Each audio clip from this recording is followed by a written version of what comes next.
Halo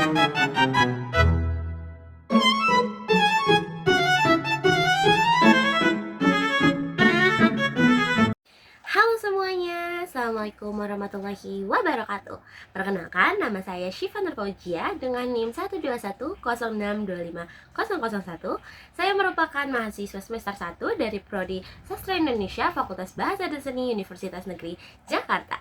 Nah, pada video ini saya akan melakukan sesuatu, yaitu menjelaskan tentang filsafat dasar yang telah saya pelajari selama semester 1.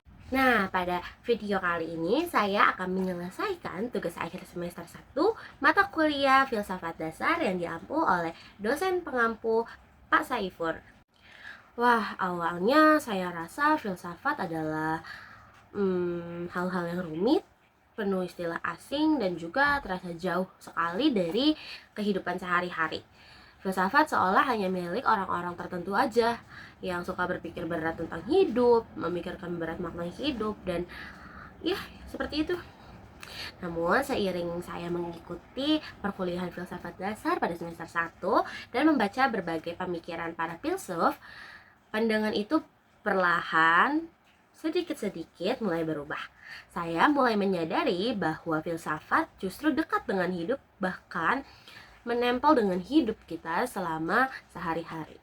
Oke, dalam perkuliahan filsafat sebenarnya saya banyak diperkenalkan oleh hal-hal yang benar-benar asing di telinga saya, kayak pemikiran para filsuf klasik seperti Plato, Aristoteles. Saya mengajak manusia itu bertanya tentang apa itu kebenaran, keadilan, dan tujuan hidup manusia.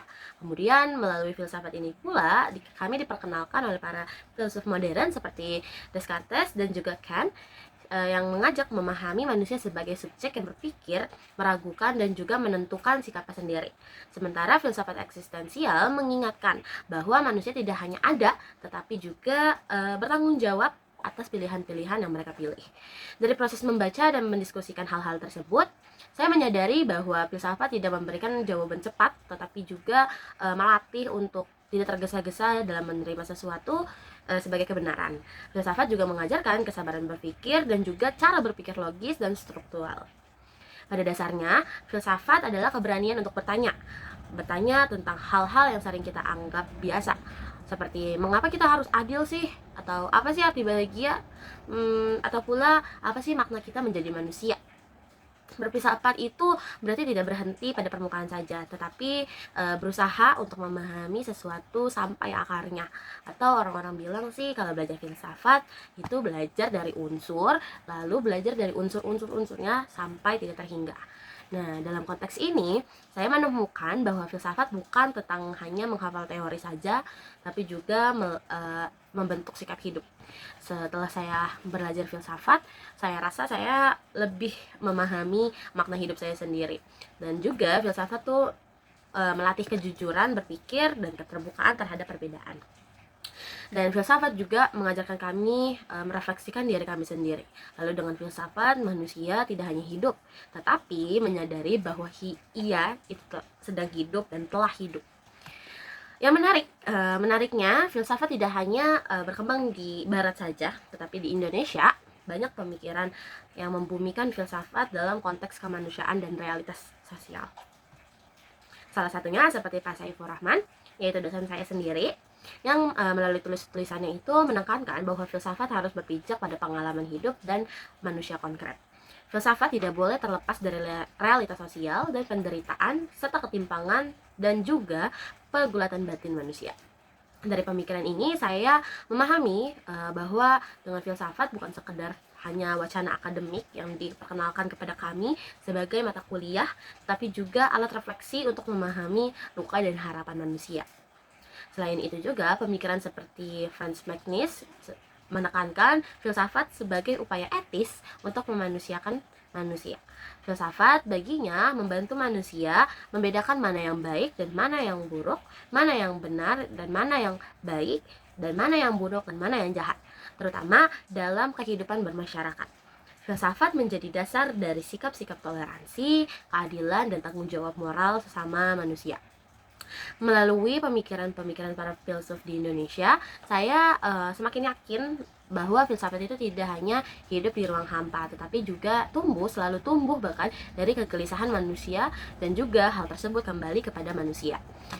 Dalam kehidupan sehari-hari, filsafat hadir dari ketika kita memilih untuk jujur atau berbohong. Oke, dalam kehidupan sehari-hari, filsafat tidak hanya hadir ketika kita harus memilih sesuatu, atau mungkin jujur atau berbohong, peduli atau acuh, adil atau tidak adil. Nah, dari sini ketika kami belajar untuk tidak mudah menghakimi orang lain, ketika juga saya mencoba memahami sudut pandang suatu hal yang berbeda gitu.